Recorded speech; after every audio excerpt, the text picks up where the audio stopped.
You are listening to Beyond the Wheel, a podcast about the people and ideas that drive the RV community forward.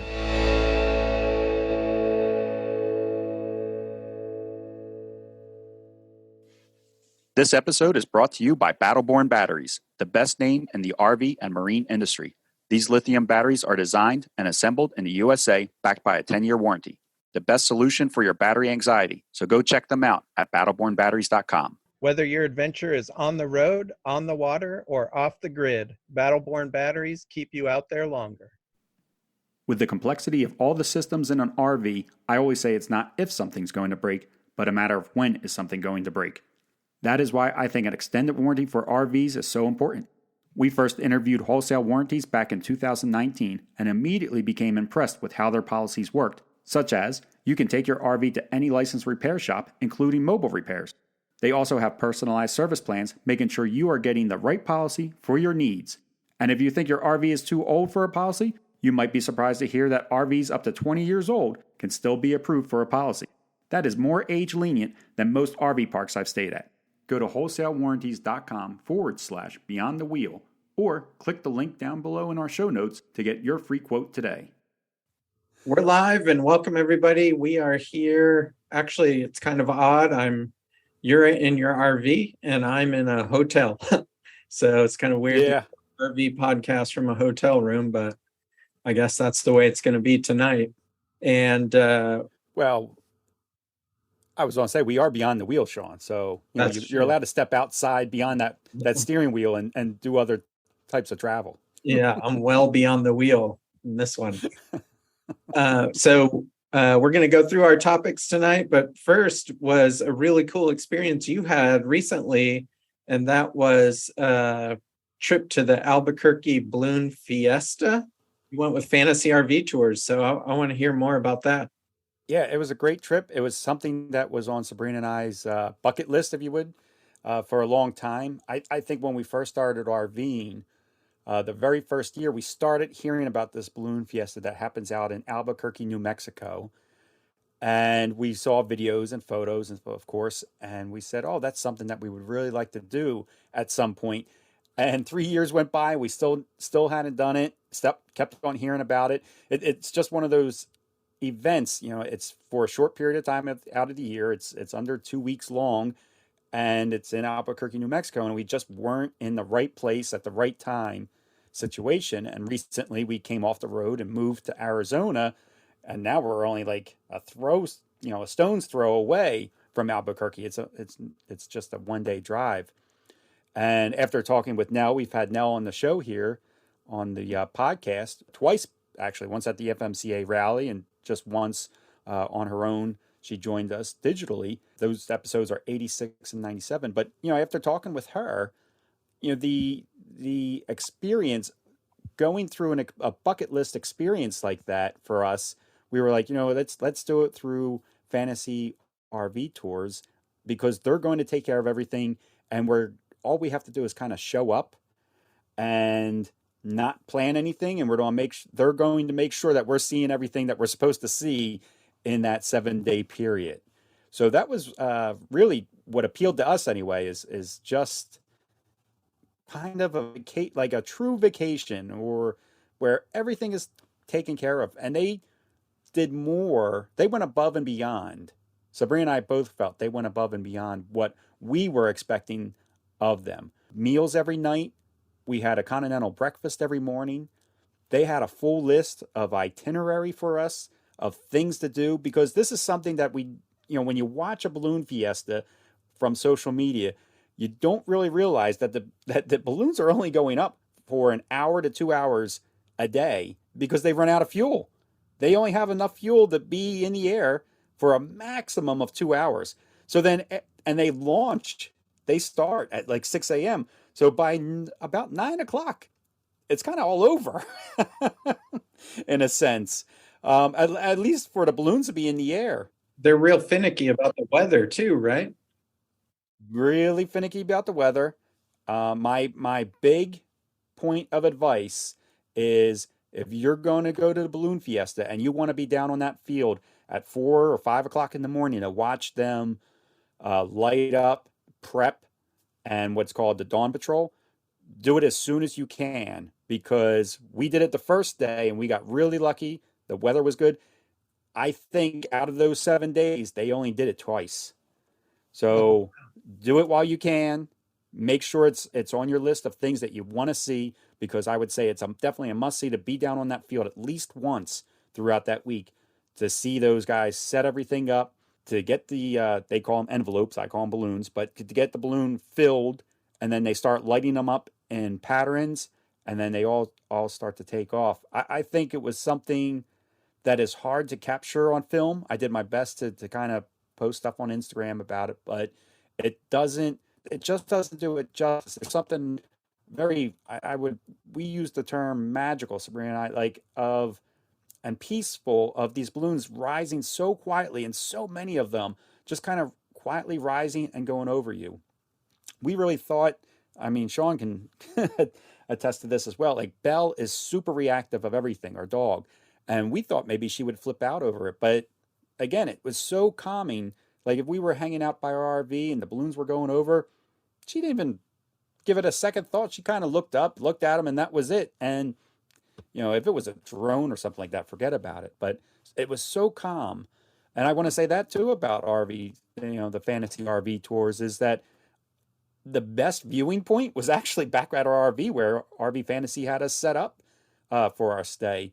We were able to bring out our chairs, sit at our RV, have our morning drink, and just watch these balloons right from the RV. And it's also where the balloons come down to land. With that being said, I would still recommend going down to that field. There was something very special about being on the field as they were setting up and launching. But after that one time, I was like, I'm more comfortable back here at the RV, running back and forth to the RV, using the bathroom as I choose, not trying to. Those porta potties get really busy down on the field, like really busy. Maybe that's a little TMI, but if you got to go, you could be waiting in line for almost an hour to use the porta potty. Oh, So wow.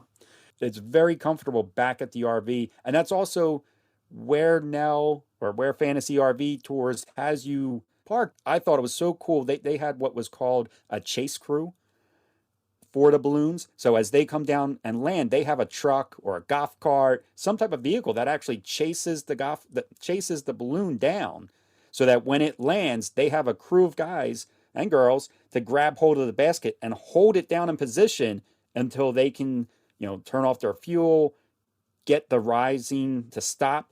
And sometimes these people were being dragged by the balloons because the weather, it just wasn't the best week for weather.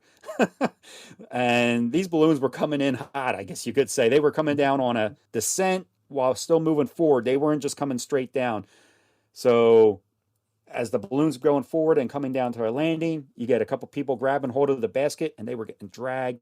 Baskets are tipping over as they're landing, which made it very, very exciting for me to watch. But I'm sure it's very stressful for the pilots and the crew. But that was definitely my favorite part of the show, was actually watching this team work together, try to get the balloon, under control as it's landing. Because not only are you fighting, I'll say fighting the weather, but they were launching like something like 640 balloons in a single day. And all those balloons start to come back down at the same time too. So it was a lot for them to navigate around each other, try to get a good landing spot, and kind of fight this wind that was going on as well. But yeah, just Fantasy RV Tours, they really just took care of everything for us. Like I said, there's a short period of time that the balloons are happening during the day, and then they happen again at night, or they're supposed to. But our weather was kind of rough, so a lot of the nighttime stuff wasn't happening because of the weather. But yeah, Fantasy RV Tours, they had meals set up for us. We had happy hours and social times. We did tours of the downtown. We did museum tours. They really made sure that, all right, well, the weather's not that great, but we got things planned for you to make this week a week that you're not going to forget, type of thing. There was the very first or the second day. What Fantasy RV Tours does is they have giant generators on location so that we have power and they have dump trucks coming around to fill us up with water and sewer to make sure that we're comfortable throughout the whole week. They even pick up our trash every morning. These are things that most of the people on the other people that are out there with us did not have if they weren't with Fantasy RV Tour.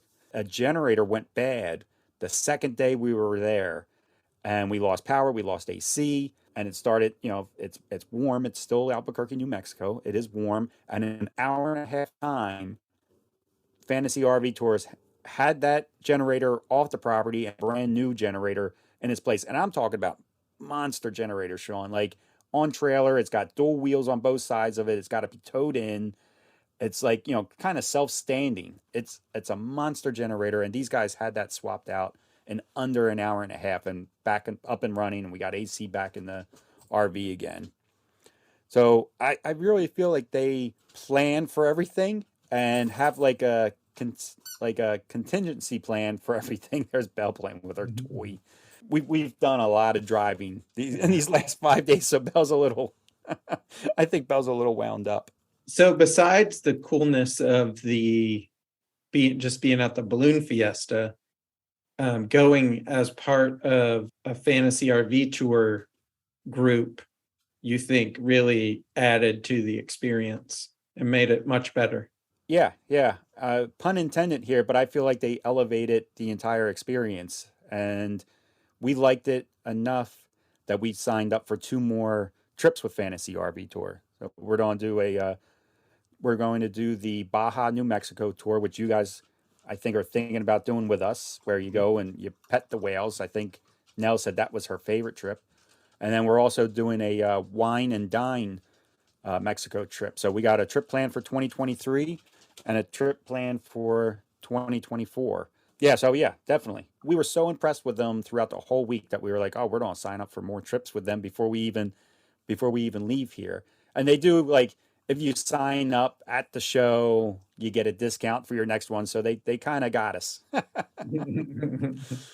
It sounds like a great experience, and just being that close to the action without having to drive and wait in line for, a long time every day to get close is probably well worth it. There was a lot of traffic, and they're smart about it. I guess they've done this event enough times that they had us come in 2 days before the event started, so that when we came in, we had no traffic, no nothing. We just rolled right in. You pull into the field area for the parking, and there's Fantasy RV Tour people all dressed in blue shirts, so you easily spot them, and they wave you down, and they bring you right to your spot. I mean, they had us in our site, and we were set up in like minutes. It was really just really well thought out, just really smooth operation, real smooth operation. Yeah, I think we're looking forward to going on a trip now after talking to you and Sabrina about just how nice it was that they handle pretty much everything for you. They gave us an itinerary, little booklet that showed us what they had available for each day, and you did what you wanted to. And it's almost like being, I guess, on a cruise ship. You don't have to do everything. You just kind of pick and choose which events you want to go to. They had live entertainment at night, whatever you felt like doing. We didn't do everything. There were some days that we just hung out back at the RV and relaxed. We liked the pick and choose. There was no pressure to do anything that you didn't want to do. I want to talk about another event, actually, that we were both at recently, but you have been to more of these events than me, and that's the Overland Expo. If people are RVers and haven't been, check out this Overland community and all the different stuff and how cool these shows are. Just, it's a lot different than an RV show or traditional RV show. These are really well worth a day to go check out. I thought it was really cool. A very different community from the regular, I would say, traditional RVers, and lots of cool gadgets and gear. Yeah, I agree with that. I think it is a different community, a different mindset, a different way to travel and move and see things. I kind of think that the overland experience is more about being type of like on the go, not plugged in, just ready to pick up at a moment's, what do they say? Like almost fit your life in a backpack type of thing, and just be able to move in a moment's notice. And I thought RVers in general were friendly, but these overlanders, they're over the top friendly. That was my impression as well. Like I see them, they won't like at a Hershey show, and I'm not saying anything bad about Hershey or Tampa or anything, but like at a traditional RV show, it's not really uncommon for somebody just to walk into an RV. That's what I do. When they're out on demo, I don't ask, hey, is it okay to go in here or anything like that. I usually just walk right in. But at an overland show, people like stop, they look around. If somebody's standing there, they'll say, hey, I would like to take a look inside here. Is it okay if I go inside and take a look inside this RV? And most of the time, it is okay. But I guess the difference here is that at the Overland Show, a lot of these people are bringing their own vehicles, and it's not always okay just to walk into any vehicle or RV that you see at that show, because it might be a personal vehicle and they're okay with you looking in there, but they don't want you actually stepping inside. That's a little different, that a lot of these vehicles are personal vehicles and not display vehicles. Yeah, and the other thing I thought about it was, even though there are a ton of vendors, they act, or they seem like they don't care if you buy something or not. They're just hanging out. Most of them have grills there, coolers. It's more like a big social event than it's not real salesy, I guess, was the impression I got. Yeah, it's not salesy at all. I'd call it like a show and tell, but they're not really selling anything. They just want to show you what they have. They want to tell you about it big time. Like everybody is like really thirsty for knowledge out there. They want to know all the details, and they'll take the time to do it. They have seminars, or you can just talk and chat right with the people right at the booth. I mean, they're really, yeah. I really consider it like a show and tell. Hey, this is what I brought with me today. Come check it out. Ask any question you like. I'd like to tell you all about it. So Yeah, so I would really encourage people to go to an Overland Expo if they have one in their area, because it was really interesting. We had a really good time there. yeah, and they're very reasonable. I don't think it's a very expensive show. I think the most expensive day is Saturday, and it's like maybe $30 for the day. You can easily spend all day in there, probably not see everything, because, like I said, because everybody is so interested in talking with you. But it's also a well-packed show. There is a lot to see on those grounds. They don't use traditional booths or anything like that. It's all outdoors, and it's just like every vehicle is a display. So, I mean, you could just almost walk around and look at it almost as a car show in a sense, because some of the earth roamers and everything that are out there are just amazing in their own just to look at. Yeah, that's the way it felt to me. Like, that's a good point, Kenny. It felt like a car show. I agree with Sean too. I think it's well worth, if you've never been to one, definitely check one out. They do 4 a year, and I think it started out with 1 or 2, and now they're up to doing 4. So there's an East Coast, a West Coast, and there's one in Oregon, and there's one in Colorado. So hopefully there's one near you, and you can check out one of these overland shows. Really fun show, really fun. And like Sean said, if you've been to like a typical RV show, you'll enjoy this just because it's a little different. Some of it's the same, but there's enough differences there that you'll be like, oh, this is really unique, or really, yeah, this is really interesting. Yeah, I had a good time. I spent several $100s, but other than that, it was because they had some stuff that I wouldn't see at a regular RV show that I wanted to pick up. So it was expensive in that aspect, but just a lot of fun. And even if you don't spend money, it's a learning event and a social event. So I was really happy that we went. Did you do any of the seminars? I feel like you might have. I did not do any seminars, no. Okay. I did do one seminar. It was Van Life More Than a Hashtag, I think it was called. So I really like the title, because everybody says like hashtag van life, but this seminar was called Van Life More Than Just a Hashtag. And it was a really interesting, because I don't really know a lot about van life. I just know it's very different than the way I travel. It was mostly about like these guys that have like custom vans, and when you're creating your own van and things that you don't really think about until you start cutting holes in it, I guess. It was really, but it was also about like how they cross different borders and go drive into Canada or drive into Mexico and areas that were safe. Just the way they travel. I thought it was a really cool seminar. I enjoyed it a lot, and I easily, maybe it's because we're podcast hosts, Sean, but I easily asked more questions than anybody else in the audience. They're like, oh, and this gentleman again. And it got to the point that they would just start to chuckle when they saw my hand go up because I was asking so many questions. So our next topic, Kenny, is our top 5 accessories. How do you want to do it? It's a tough one for me, Sean. I have so many accessories. I mean, just so many accessories that I like and I use daily, or at least I would say I use them daily. I'm going to go over to 5. I just know I'm going to go over 5. Do you want to go 1 and 1, or Let's do 1 and 1. Yeah, I like that. so what's your first one or your 5th one, I guess? Oh, geez. Yeah, let's say that these are in no particular order. Oh, I put mine in order, Kenny. I studied Did like you? a test. Yeah. All right, well, number 5 then. I'm going to say, and I consider this an accessory, but it might not be an accessory in the traditional sense, is discount cards. There are tons of discount cards out there for RVers that you can take advantage of, whether that be for fuel at a Flying J or a Passport America or FMCA or WIC Club, national parks passes, state park passes, where you can buy them on an annual basis. Sometimes you can even get some of these things as a lifetime basis. And these discounts, pick the ones that you think that you'll use. And these discounts, I'm telling you, really add up over the years. And like I said, there are tons of discount clubs out there. Definitely check them out and see which is on work best for you. Actually, fuel discount cards was my like honorable mention.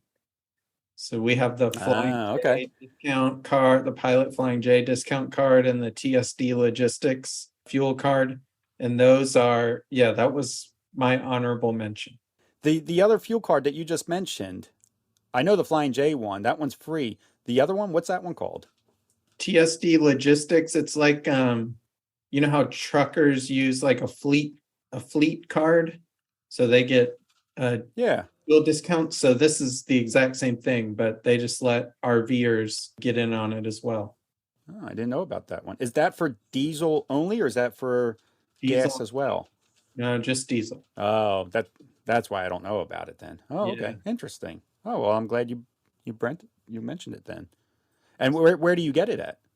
You can get it online from tsdlogistics.com, I think is the website. Okay. Yeah. Okay. Okay. Cool. My number 5 is a good mattress.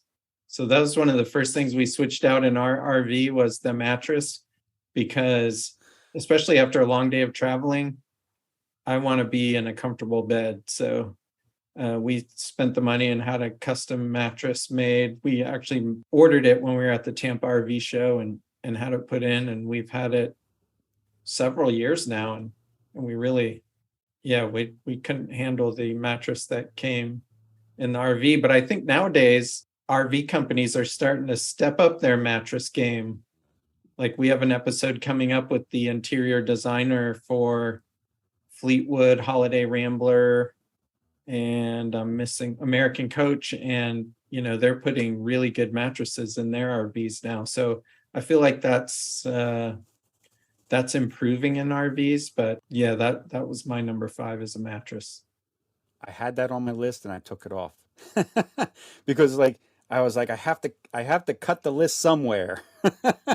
But we did the same thing. We replaced we started with a mattress topper, and that was a big improvement. And I'd say we did the mattress topper for about maybe 2 years, and then we were like, you know what, let's just replace this mattress. And we got a mattress from Mattress Insider, and what a difference. It's just a huge difference. Yeah, the mattress went out of our RV really quick. Like Well, I shouldn't say that went out of the RV because we put a mattress topper in immediately because we just it was okay for me, but Sabrina hated it. It was too firm, and I liked the mattress firm, so it was okay for me, but it wasn't great. And then for whatever reason, the mattress inside her seems to work for both of us. I don't know. Maybe it's a support thing. I don't know, but yeah, I agree that yeah, the mattress has to go. My other choice is Oxygenics shower head.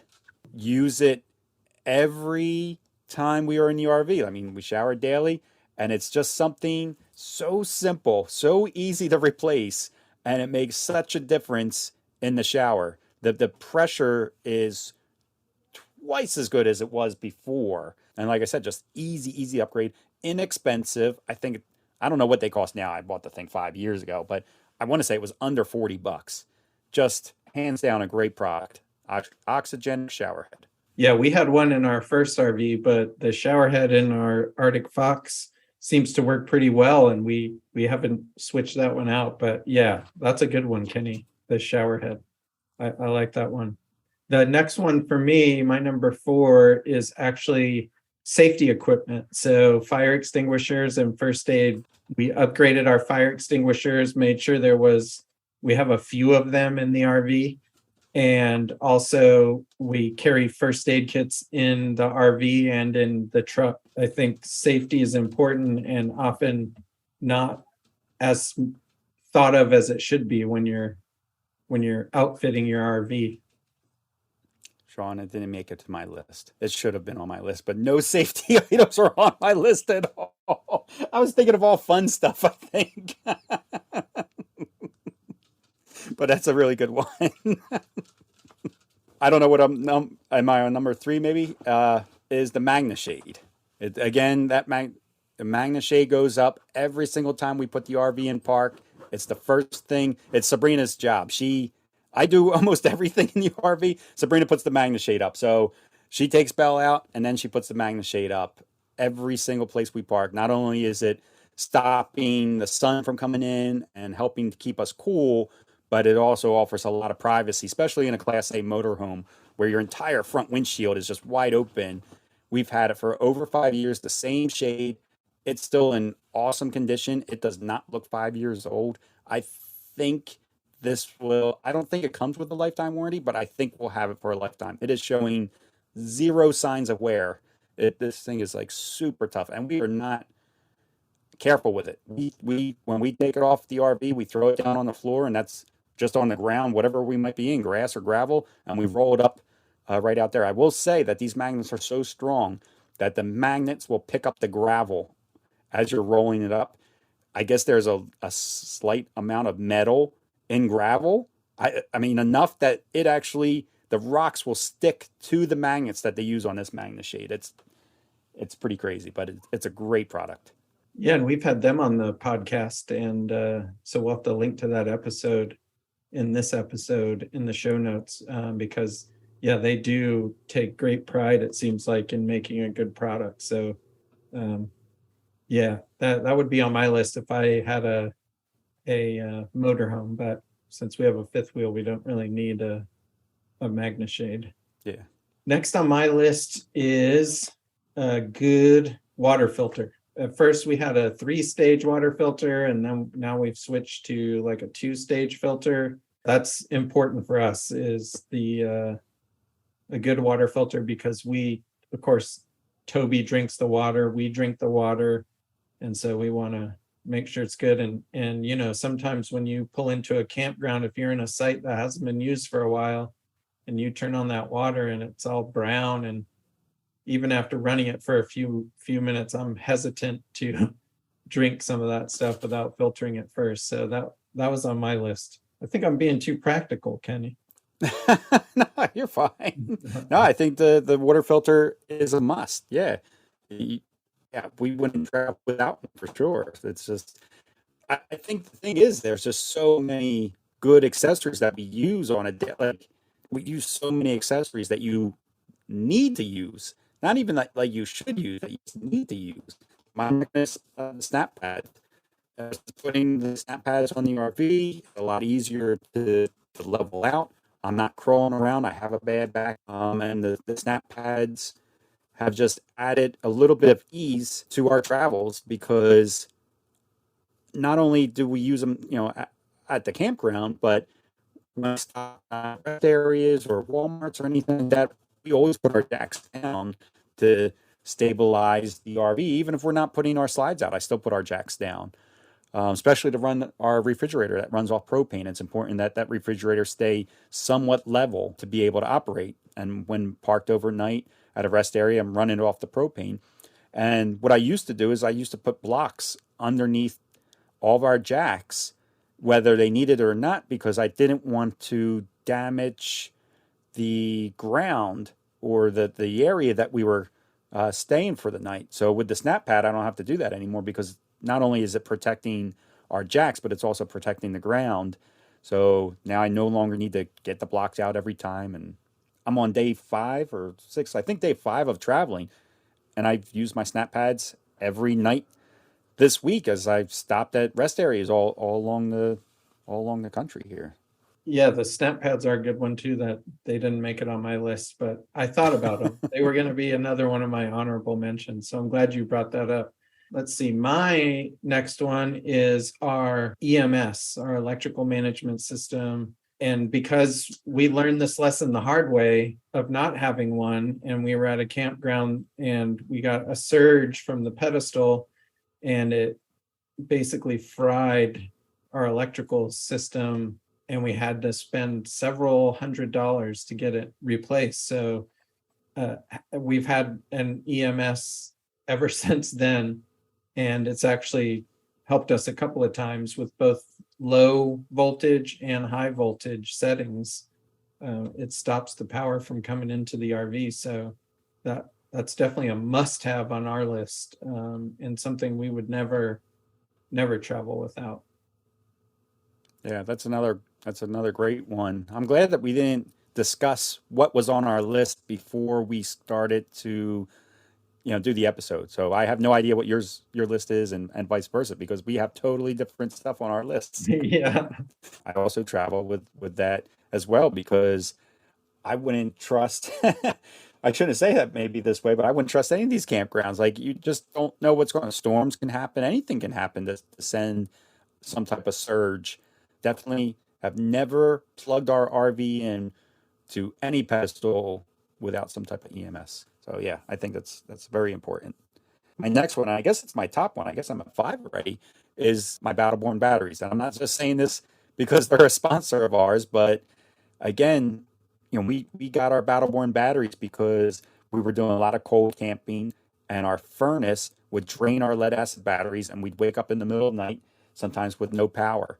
Like I said too, just a couple minutes ago, I've been traveling for the last 5 days, and I've been running my fans every night when I'm in warm weather, and I wake up and I still have 80% power left. Every morning, I have a little electric tea kettle. I've been turning that on and using my Battleborn. But that, just the tea kettle alone would have killed my lead acid batteries. There's no way my 2 lead acid batteries. The tea kettle, I was measuring it this morning, was pulling something like 900 watts. I'm pretty sure in just a few minutes that would have knocked out my lead acid batteries. But it's so convenient to have the Battleborn batteries in here and not worry about power. I also have batteries as my number one, but I also add batteries and solar and our inverter all grouped together, because that is they all work together to give us power when we need it. And Julie really likes them because she does some camping out in the boonies for hiking trips, and there's no place to hook up any sort of electric, and you don't really want to be running generators. So she really likes having that set up so she can still have some of her comforts of home after a long day of hiking, getting back to the RV, and it be quiet and just hearing the sounds of nature. So that's definitely number one on our list as well. Yeah, I like the solar too. I think the solar, having that clean energy source, not needing to run a generator or something like that to put power back in. I like solar a lot. Been thinking about getting solar at the house too. And after those accessories, and again, we'll put those, each of our top fives in the show notes, so you can read over them as well, and see if you agree or if you disagree, and shoot us a comment, or even comment on this Facebook Live and let us know what are your top 5 accessories. Do they match our top 5 accessories? Either one of us. Are any of your top 5 the same as ours? It's always interesting to hear what are important to different people when we talk about RVing and travel, or really anything. You know, we all have different tastes and priorities, and so hearing everybody's accessories that are important to them is always fun. People are always different.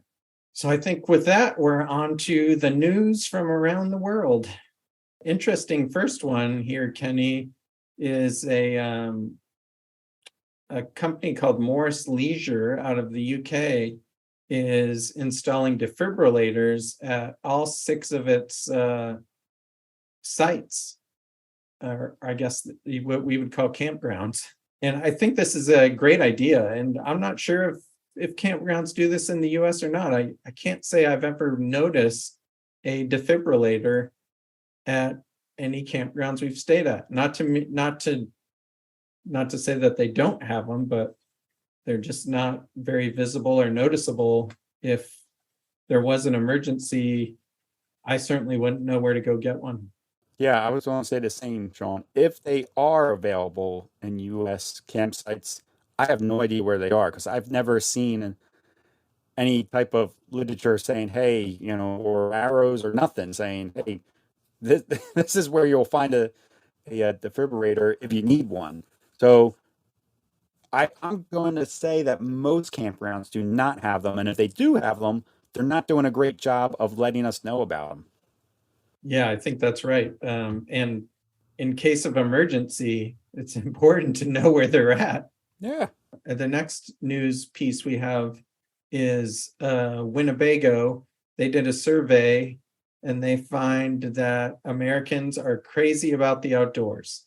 Kenny, I don't know if you have any in-depth in this since you're close to Winnebago, but it looks like they did. This is a recent survey that they did, and they received over 1,000 responses. So, and they used an actual research company to do the information gathering and analysis. Yeah, this was actually the first time I heard about it. I didn't know about it until I believe you found this article and sent it to me. I did not know about it.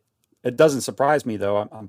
I know Winnebago is often trying to keep their fingers on the pulse of the community, and they want to know where trends are headed.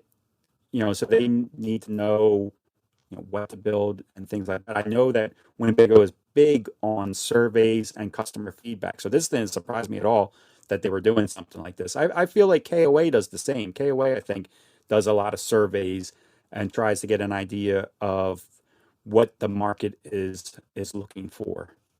Yeah, and KOA puts out a big research report every year that I recommend everybody read, because it really does give you an idea of what your fellow RVers and campers think and what to look forward to in the next year or so as far as trends go.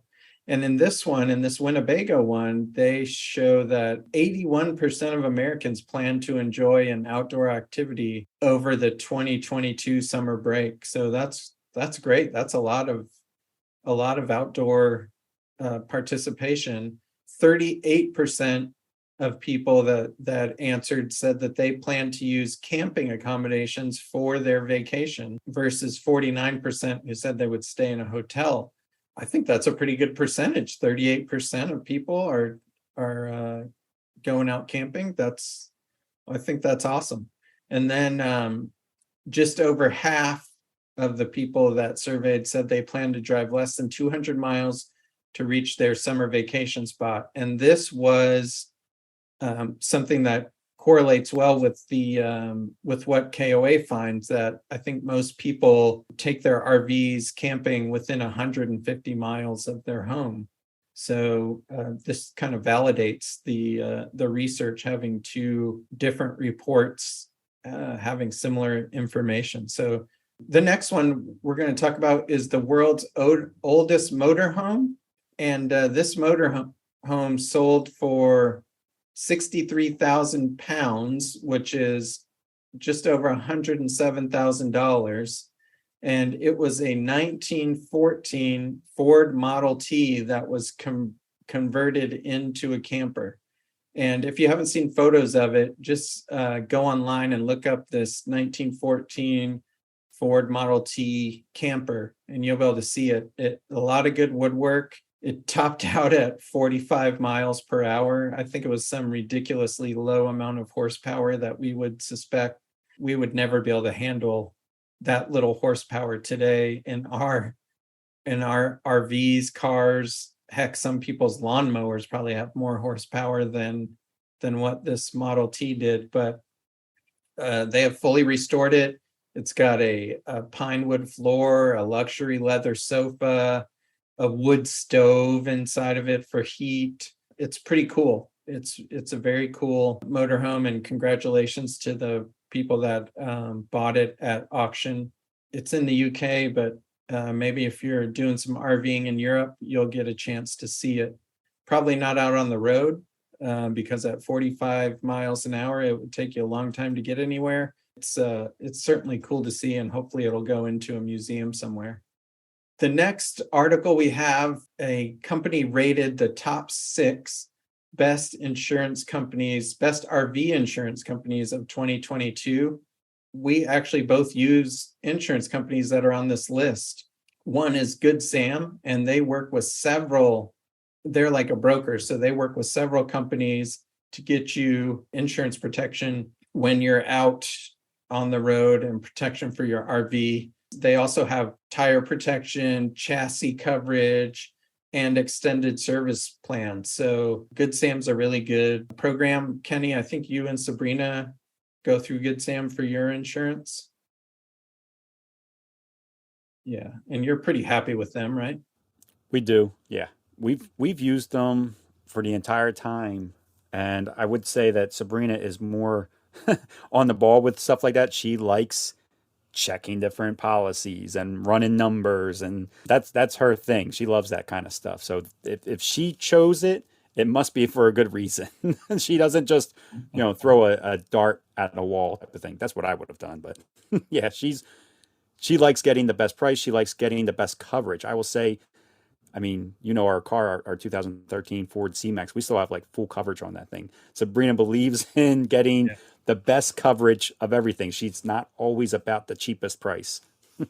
Yeah, I could tell that about Sabrina. Another company on this list is Progressive, and this is what Julie and I have, and we've had it since we started RVing. We got it because it seemed pretty good for full-time coverage when we were researching it. And the nice thing is they deduct 25% from your deductible every claim-free period until it reaches 0. And the other cool thing that's related to this is our insurance has been going down every year for the last few years. So we have like the full-timer insurance, which I'm sure you and Sabrina do as well, Kenny. It was like we were paying, I think when we first started back in 2014, we were paying, in 2014, we were paying over $100 a month, I think, for insurance. And now we're down like into the mid 80s for the same coverage, exact same policy. So it's true that they do lower your rates the longer you go without claims. And they cover all types of RVs, cargo trailers, horse trailers even. And you can also add on a bunch of stuff to them. We don't have a lot of add-ons, but we do have the total loss replacement and the replacement cost for personal effects. Because we were traveling full-time, of course, everything we owned was inside the RV. And so we wanted to have that. And since we lived in it full-time like it was our home, we wanted that total loss replacement, or else it would be difficult to buy another one if something, if our RV was completely totaled or demolished. We also have Progressive for Sabrina's car, Sean. So So that's the other thing. Sabrina's okay with like mix matching companies, even when they often will give you like discounts for bundles and stuff like that. Progressive had a much better deal for her car than with our own insurance for whatever reason. She was like, "All right, well then I'm just going to go with Progressive for the car."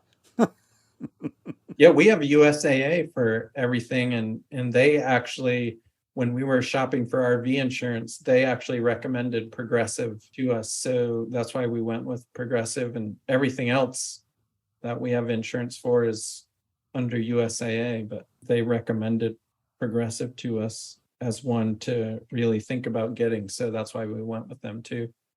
This might be off topic. Do you have road? I heard you mention like the roadside assistance as add-ons. Do you have roadside assistance with somebody? Good, Sam. And we've been very happy with that. I mean, we've broken down a couple times on the side of the road, and you always hear horror stories about people waiting like 6 hours, 8 hours for help to come. But the times we've used it, it's been in under an hour. One time was on a big holiday, like 4th of July or Memorial Day, one of those. And still within 45 minutes, we had a tow truck there and the person helped us. So I don't know how you could RV without some type of roadside assistance. It's hard to choose though. So we use Escapee's roadside assistance.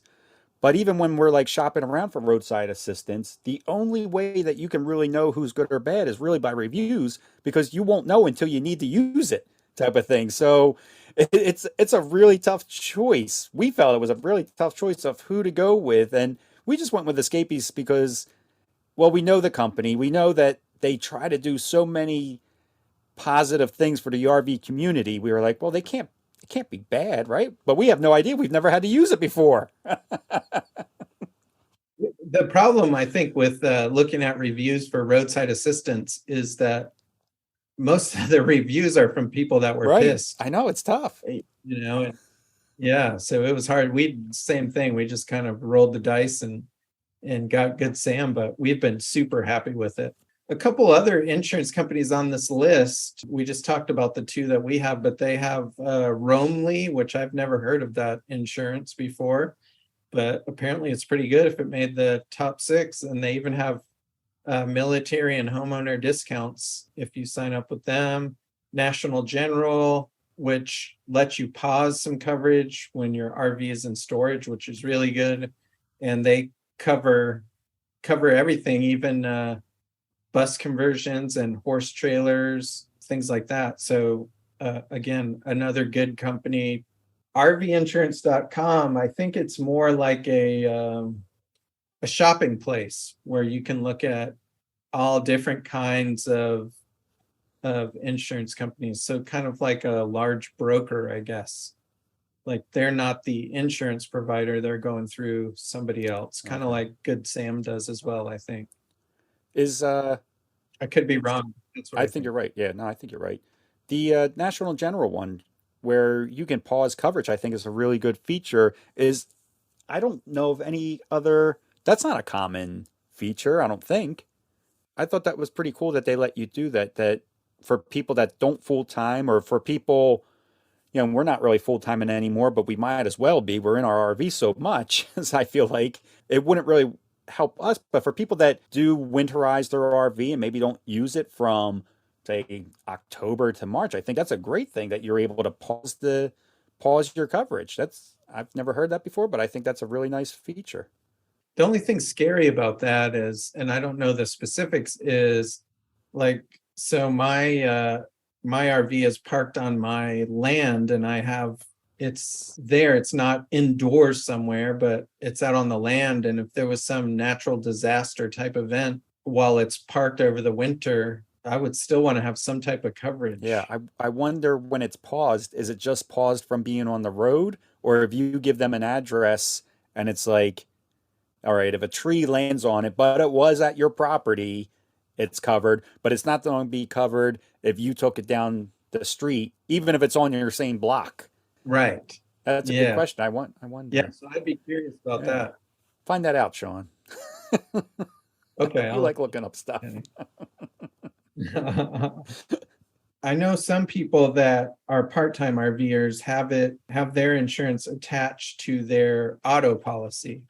the benefit to that is that it's, of course, less expensive than having a regular, just standard RV policy. But I think there are some limitations into what's covered and how it's covered when you do it as an add-on to your vehicle like that. And if you're a full-timer, I would strongly discourage that. I would get a regular RV policy.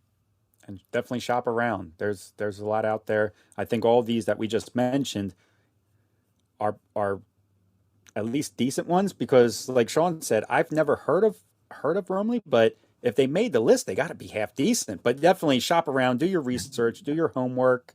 A lot of times the best way to find things out like is to talk with your friends. Like I just found out that Sean is using the Good Sam roadside assistance. He's had good experience with it. Talk to your other friends that RV and ask them who are they using, what has been their real life type of experience. On that same note, I think forums, for your particular RV are another good way to find stuff like that out. What are other people using that have your same type of RV, and are they happy with what they've had so far? Yeah, I'm a big fan of the forums. I was going to suggest social media, but honestly, in my opinion, the forums usually, I feel, have better information than the social media outlets. I feel like the social media outlets can, one, be bought in a sense, and two, a lot of times the social media outlets are just people complaining. Whereas the forums, I feel like, are people trying to help. Yeah, and there's not really too many smart ass answers in the Yeah. forums, I think. Like on social media, you have people that just want to troll everybody, and whatever you ask, they're going to have some kind of snide comment to come back with. Whereas in the forums, like you said, Kenny, it's more people trying to help. Yeah, I agree with the smart, especially like, yeah, all the social. Unfortunately, I like social media, but man, you get some people on there that have nothing better to do than to try to poke at somebody, or try to make them feel a sort of way about even a question that they might have that they are honestly trying to get an answer to, and you're just there to make fun of them for asking a question. We didn't all start RVing and know everything right off the bat. Yeah, only a couple of Maybe us just did, a right, couple Kenny? of us did. I think that was everything on our list. Almost. So I did mention that I've been traveling for the last 5 days. I am headed to Disney World. Sean is going to be meeting me at Disney World. Sean and his wife will be meeting Sabrina and I down here at Disney. We will be here at Disney World starting this week. So if you're going to be at Disney World and you'd like to meet up with us, message us either here on Facebook, YouTube, Instagram. You can send us a private message. You can send it, public message, however you'd like to send it. And if you'd like to meet Sean and we both have a couple stickers, Beyond the Wheel podcast stickers. If you just happen to see us too, just ask us for a sticker. We'll give you a sticker. But if you want to meet up, let us know, and we'll do our best to try to come find you. I sound like Liam Neeson. We will find you. Yeah, I think we'll be there till like the middle of November too. Yeah, we're here till like the 14th or Somewhere 15th or something like that. November. So yeah, if you're going to be down in Disney World now, I don't think Sean and I will travel outside of Disney World to come meet you. But yeah, if you're going to be on the grounds, Disney Springs, or it doesn't have to necessarily be a park. But yeah, let us know. We'd love to meet up with our listeners. I think it's always fun to get a chance when we do meet our listeners. We met some at FMCA rallies. We've met them at other rallies. Somebody actually just messaged us on Instagram, Sean, and said they tagged Jordan from Echo One, and they tagged us in the comment because they found Jordan from Echo One from us, from listening to our episode with him, and they're going to contract him to do some work. They're on their way to Albuquerque right now. So there's stories that we like to hear.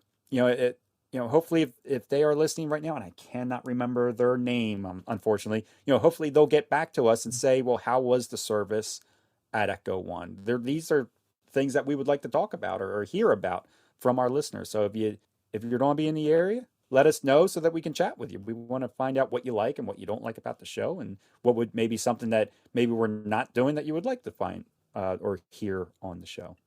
Yeah, for sure. Yeah, I think that would be great. And And it's rare that you and I are in the same place at the same time. So meeting up with people together, then we don't have to rely on each other to remember everything and pass Yeah, it along. definitely. And I want to just add one more thing to our list of accessories.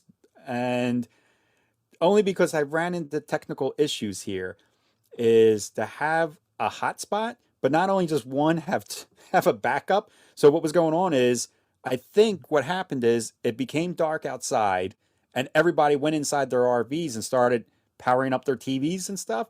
And my AT&T just kind of completely shut down on me. So I switched to my Verizon, which is working. So maybe not only have a hotspot, but have a backup hotspot, depending on how you travel and live. I mean, if you don't need to have access to the internet, then one hotspot will do just fine. But if you're working or something like that, have backup and have a backup for your backup. When we traveled full time, we had 2 or 3 different ways to get online because, yeah, like you said, you never know when one's gonna, what do they say, give up the ghost Yeah, I think so. or gonna die.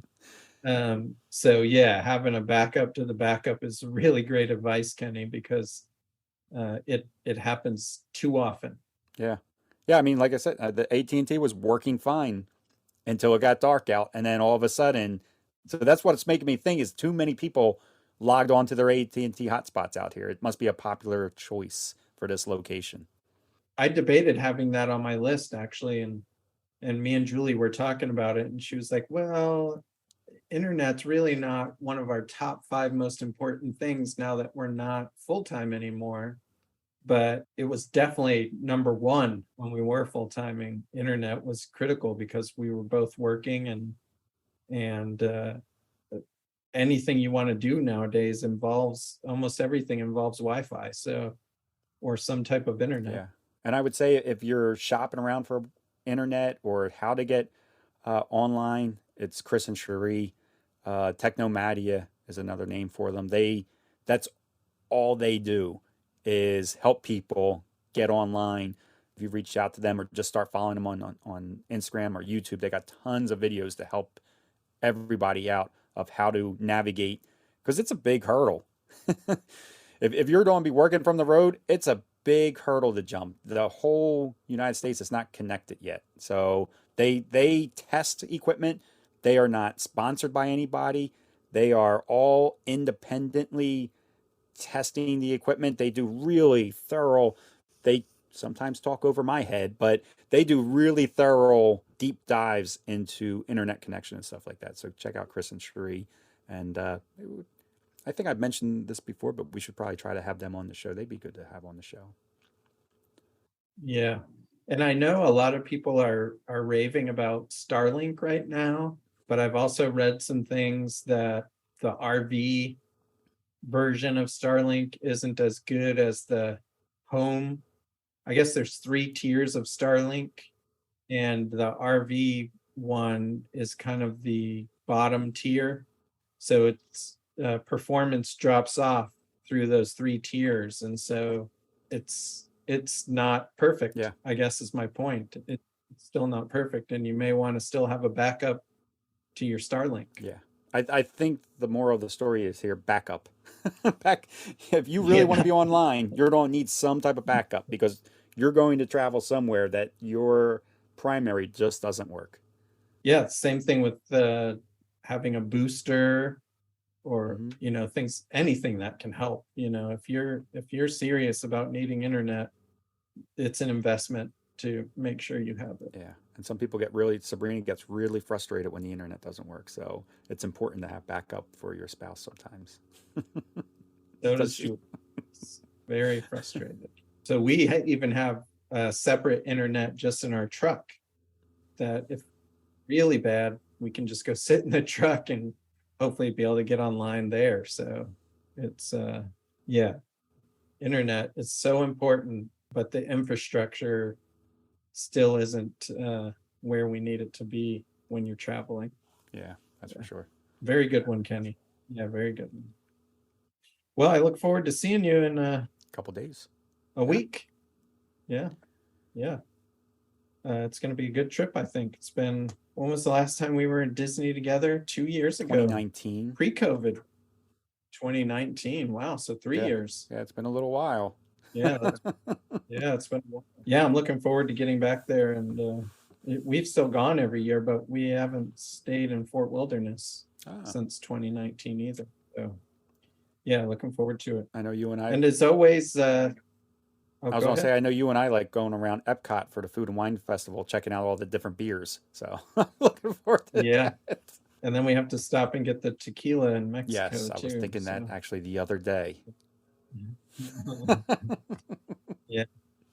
So as always, thanks to our sponsors. For those that don't know, Battleborn Batteries, aka Dragonfly Energy, is now a public company.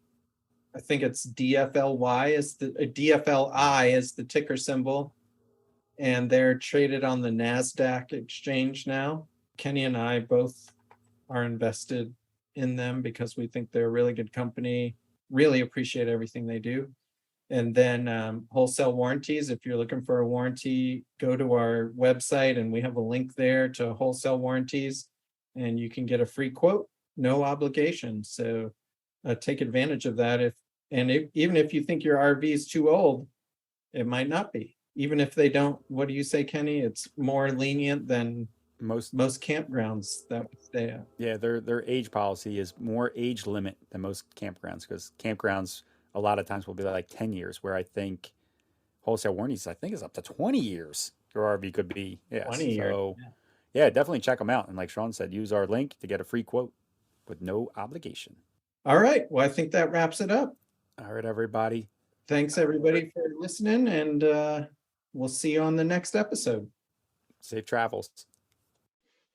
This episode is brought to you by Battleborn Batteries, the best name in the RV and marine industry. These lithium batteries are designed and assembled in the USA, backed by a 10-year warranty. The best solution for your battery anxiety, so go check them out at battlebornbatteries.com.